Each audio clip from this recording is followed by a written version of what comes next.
Hello friends, welcome back to the my new video guys and my YouTube channel. Today friends we are going to talk about guys auto screen problem, how to solve in phone.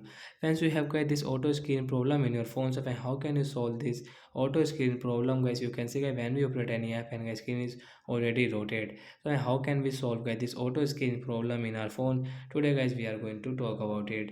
So before starting video friends, first of all go and subscribe the channel guys, click the bell icon and like the video. So friends, now let's see how can we solve guys this auto screen problem.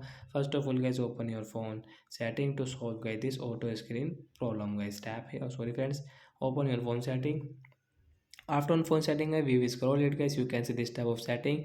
Friends, click on guys this display setting guys, tap on display, then guys scroll it. Friends, you can see guys your auto rotate screen guys, right side guys this icon is on, so you will have to tap on this icon guys, this blue icon. Then friends, come back. Friends, you can see guys your screen will not rotate guys. You can check guys, you can try. Your screen will not rotate in your phone guys. You are using YouTube, you are using your Play Store, any app, your screen will not rotate automatic. So like that guy, we can solve guys auto screen problem in our phone. So that's it guys, thanks for watching the video. Bye bye friends, we will meet on next video with new topic.